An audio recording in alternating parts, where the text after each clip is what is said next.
Mis amados, que el Señor los siga bendiciendo grandemente. Bien, vamos con la siguiente parte de primicias. Y en esta oportunidad quiero hablar acerca de cuál es la diferencia que existe entre lo que es la ofrenda, el diezmo y la primicia. ¿Hay alguna diferencia, pastor? Sí, la Escritura nos deja ver de que si hay una diferencia, si hay un diseño en cada una de ellas. Pero no quiero meterme todavía en la diferencia sin antes hacer un brevísimo resumen de lo que ya hemos compartido hasta esta hora, de lo que fue la segunda parte. ¿Sí? Y hicimos como una comparación entre lo que es la primicia y el primogénito. Decíamos que el primogénito es aquel que abre matriz, es lo primero, tal cual las primicias. Eh, Curiosamente, la palabra semilla, uno de sus significados es hijo.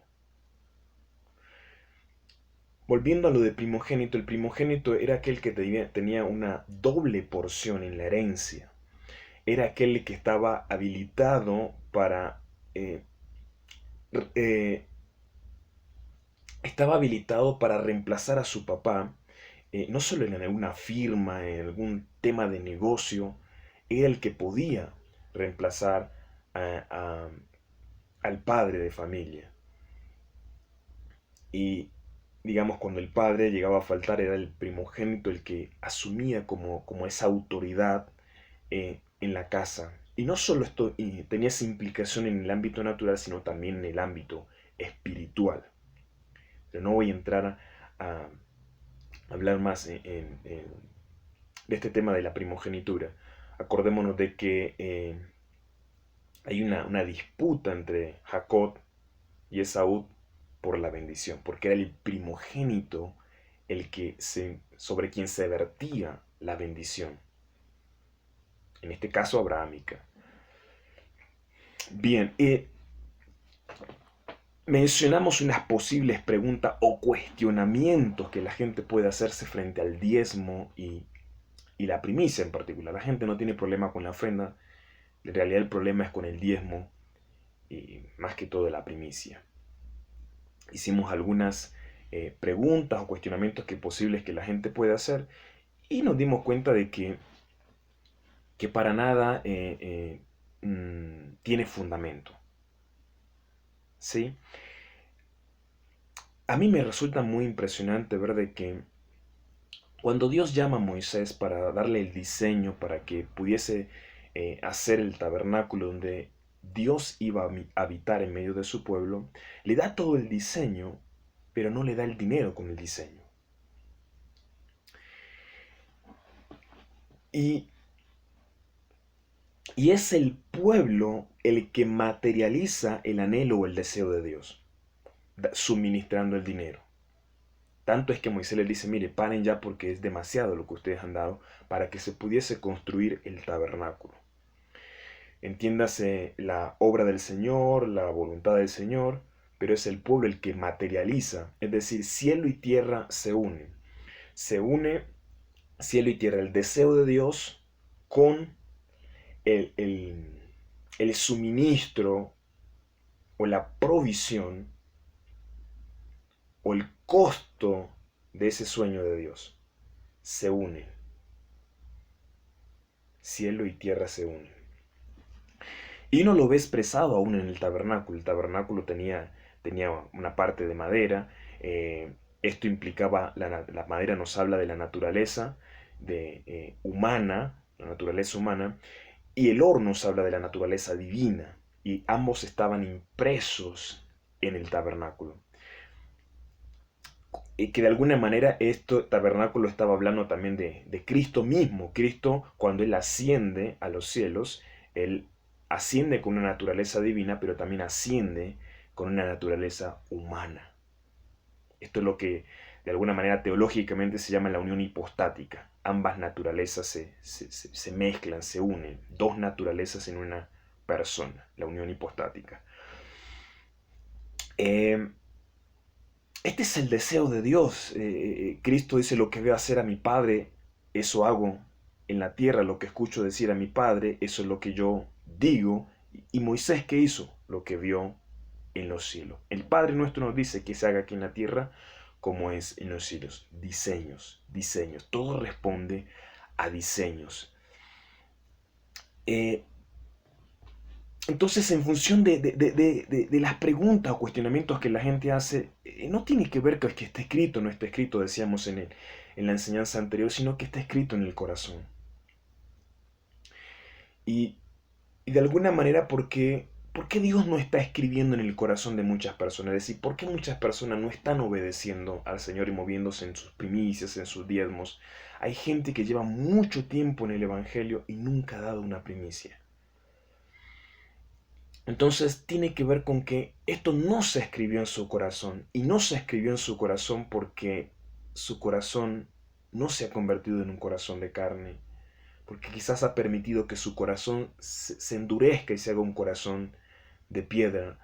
Porque no tiene que ver que esté escrito en papel, con papel y tinta, sino que esté escrito en nuestro corazón. ¿Y por qué Abraham y Jacob dieron algo que no estaba escrito en ningún lugar, en ningún libro? Aquí Romanos habla mucho acerca de esto. Y tendríamos que remontarnos al tema de la eternidad, hablar del kairos de Dios, de la parte del cronos, y cómo nosotros podemos movernos en tiempos de Dios que no han sido soltados. Es decir, ellos se movieron en el tiempo y dieron conforme al nuevo pacto. Yo puedo moverme en el antiguo pacto o moverme en el nuevo pacto. ¿Cómo es eso, pastor? Bueno, no es el tema ahora, eh, pero sí hay mucha gente que sigue moviéndose en el antiguo pacto y no en el nuevo pacto, donde Dios escribe su ley en nuestra mente y en nuestro corazón. Esa es la dinámica de la sociedad. O sea, por más leyes que se puedan inventar en una sociedad, jamás van a impedir que el hombre funcione o viva conforme no está escrito en su corazón.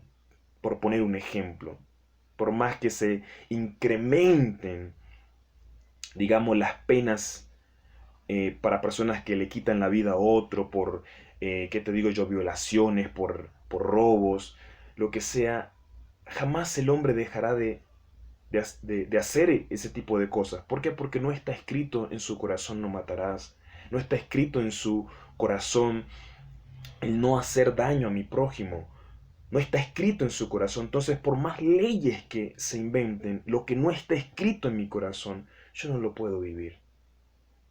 Y no se escribe porque se ha endurecido el corazón. La escritura habla mucho acerca de aquellos que tienen el entendimiento entenebrecido, o sea, tienen la mente cauterizada.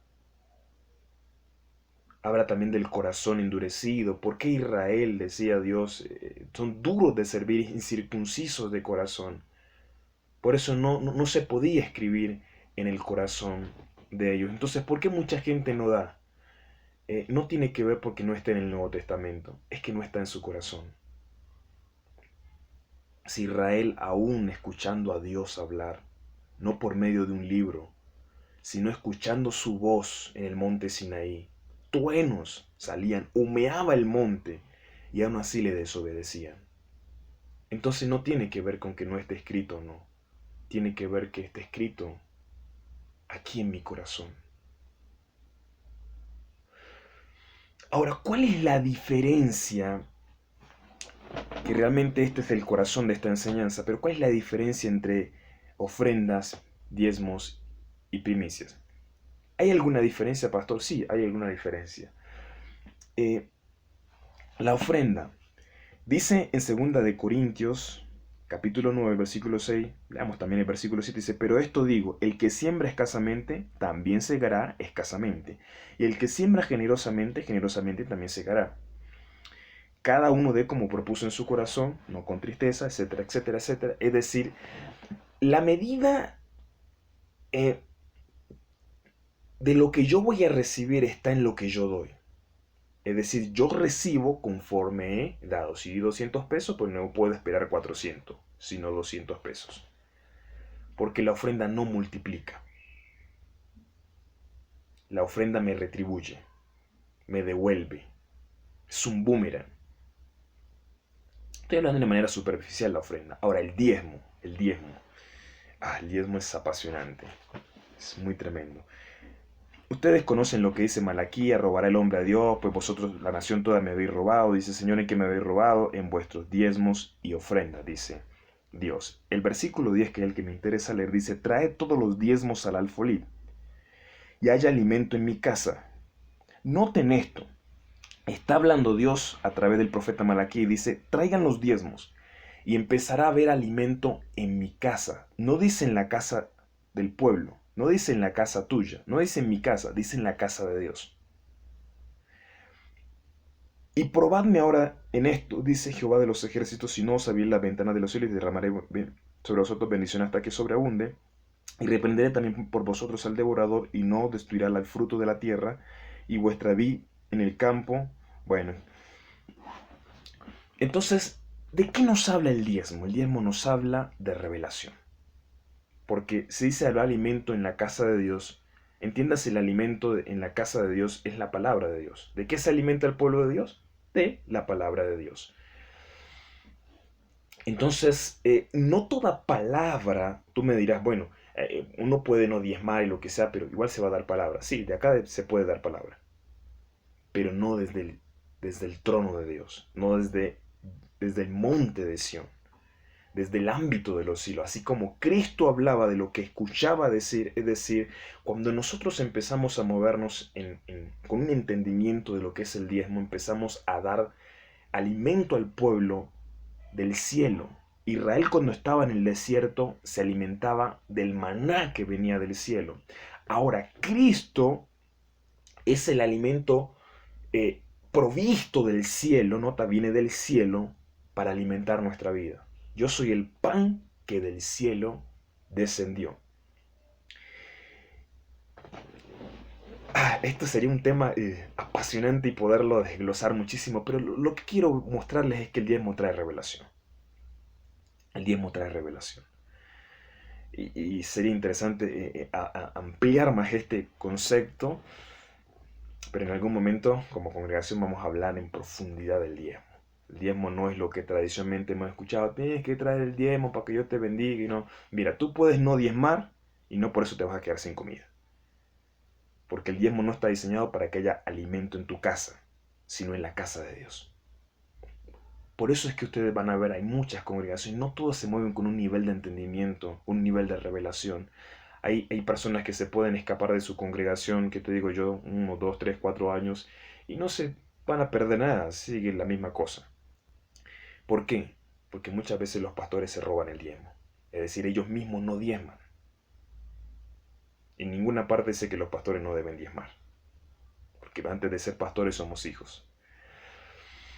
Y de hecho la ley dice: el levita debe dar el diezmo del diezmo. Entonces por ningún lado nos escapamos. Hay que darlo. Hay que darlo. El diezmo trae revelación. Algo de lo que yo he hecho, he ido entendiendo cosas, el Señor me ha ido revelando algunas cosas. Y es que yo cada año incremento mi diezmo. Yo no doy el 10%, doy más del 10%. Y busco ir incrementando. En la medida en que crece mi fe, voy incrementando mi capacidad de diezmo. Entonces yo entiendo que este año 2021 yo debo moverme en un nivel mayor de revelación. ¿Por qué? Porque estoy poniendo un sacrificio mayor, con entendimiento. Entonces sé que el diezmo trae revelación. Por eso incremento mi capacidad de diezmo cada año. Este año entré en otro nivel. Y no porque me entre más y tenga más egresos, tenga más ingresos, sino porque necesito ir en aumento de gloria en gloria. No puedo moverme con la revelación del año pasado. Debo acceder a un nivel mayor de revelación porque sé que no hay límites en Dios. Entonces es muy poderoso el diezmo. Ahora, en la primicia, pues es el tema que estamos tocando, pero más sin embargo voy a leer un pasaje porque igual vamos a hablar más de primicias. Dice, las primicias, Éxodo 34:26, las primicias de los primeros frutos de tu tierra llevarás a la casa de Jehová tu Dios. No cocerás el cabrito en leche de su madre. Entonces, llevar las primicias a la casa del Señor. También en otra parte habla acerca de mecer las primicias. Entonces, esa es la diferencia.